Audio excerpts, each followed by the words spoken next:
So next question. Suggest and explain two further investigation that should be done before this ADC is tested on human breast cancer patients. Now you are directly testing them on human. So what can be done to like reduce the, if we can say, the side effect? What can be done? Sorry,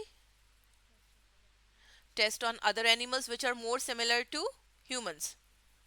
Other animals similar to human, or we can say we can test on other mammals. For example, whenever there is a development of some medicine, it has been said to check it on some monkeys or chimpanzees because their DNA is more similar to human. What other thing can be done?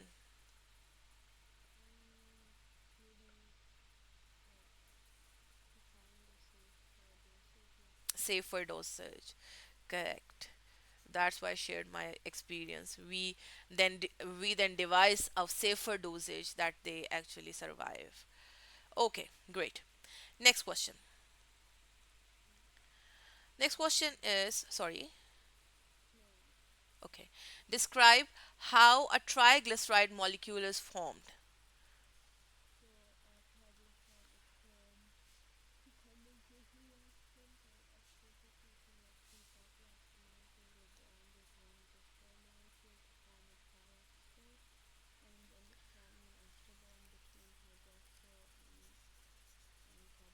Like exactly. So we have hydroxide and we have carboxylic acid and an ester linkage is there. Correct. So it's a condensation reaction. Correct. Okay, let's move to the next part. Okay, have you mentioned the number of glycerol and fatty acids involved? Three fatty acids and one glycerol. Okay, next question. Where's my paper? Okay. Table 5 shows some properties of four fatty acids.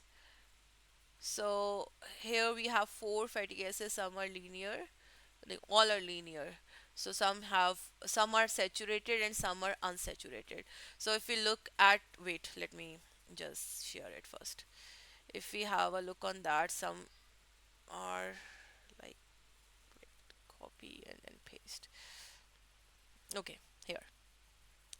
Now, if we look at them, the K and M, they are unsaturated, while if we look at L and N, they are saturated.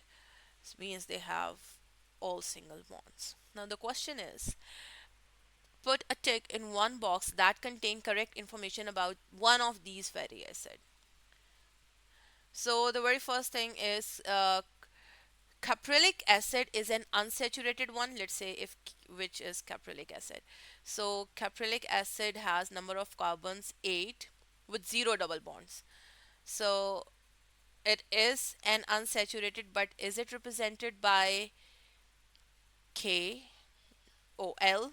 Let's see how many carbons are there. So these corners are actually carbons. There is one carbon, two, three, four, five, six, seven, eight. Definitely more than eight. So this one is not caprylic acid. This one must be stearic acid. Okay. This one, and it should be caprylic acid. Let's count it. One number of bond means palmitoleic acid, metolic acid, and this last one is linoleic acid.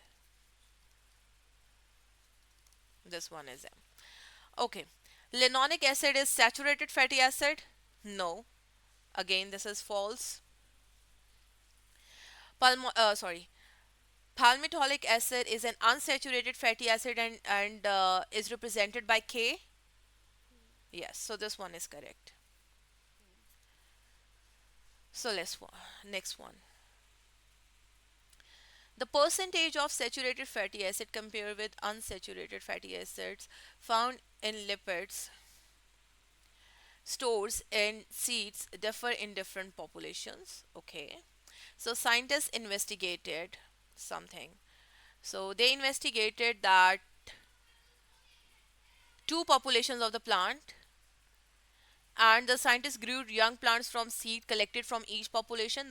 They were placed they placed the seed on wet tissue paper so that the root growth was visible. They grew seed for each population at two different temperatures, 24 degrees Celsius and 10 degrees Celsius. After 10 days, the growth was measured, and it was found that the warmer has a more percentage of fatty acid, which is 10.9.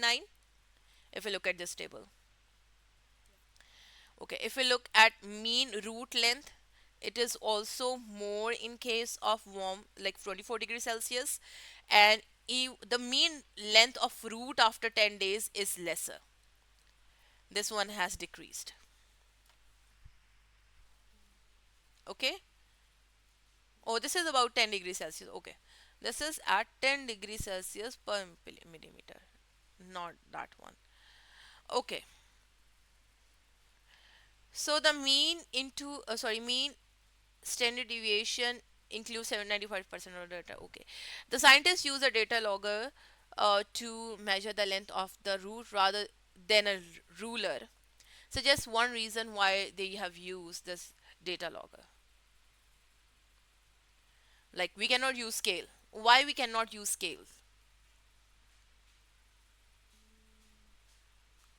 It's same like why we cannot use beaker to have a proper volume or to measure the correct accurate volume. Exactly, because the ruler is not that much accurate. It is not accurate at all. So the data logger is more accurate as compared to the uh, general scale, because every scale has its own what we say. I forgot the word. I used to forget words now. We call it, what do we call it? There is a specific, no, there is another word, like a proper scientific word. I totally skipped out of mind. Okay. Next one is, it is known that during respiration, saturated fatty acid yields more energy than the unsaturated one. Saturated fatty acids have higher melting boiling points than unsaturated because they are solid at room temperature. That's why they're solid. Lipases in seeds act more rapidly on liquid substrates as compared to the solid one. So use this information to show how each population is better adapted to the natural environment when compared to the other population. So we look at the data. So we say that when we talk about the population 1, which is in warmer climate, the mean percentage of fatty acids are more, the saturated fatty acids are more. What else is more? The mean length of root after 10 days, while in population 2 it is lesser. While if, okay, okay. What else can be said? Now, give the reasons. What else can be said? So we have 4 marks. In the first mark, we have discussed the longer route in warm temperature. In the second point, population 1 is better adapted to warmer one, and then the third point is population 2 is adapted to cooler environment. Now we have 3 points. Wait, the population 1 grew longer roots in warm population. Oh, sorry, in warm temperature. Second point was population 1 is better adapted for warm temperatures, because I need to count points. Then third point was population 2 is better adapted for to colder temperatures. Okay. Now what can be the third point? No, sorry, fourth point. If we look at the table, they have given us standard deviations. Are they overlapping? I don't think so. They're not overlapping.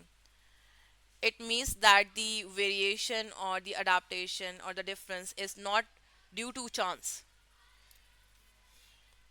So standard deviation, no overlap, not by chance. Okay. Why do you think so? Population 1 is better adapted for warm temperatures?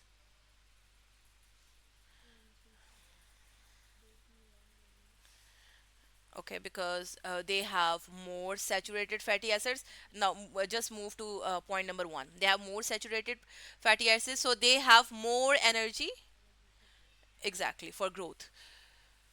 Okay, and if we talk about the third point, which is population 2 is better adapted for colder temperature. So, what can we? So, we have a liquid substrate. Okay, lipases act on the unsaturated one more. So maybe lipase act on the unsaturated fatty acids. Okay, it's a colder temperature.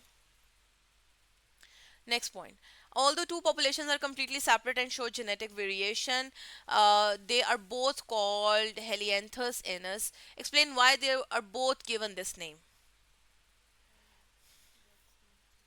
Exactly, they're same species. If we look at rose, there are so many kinds of rose, but we call them Rosa indica, not any other name. Okay. Let's move to the next question. Question number 9.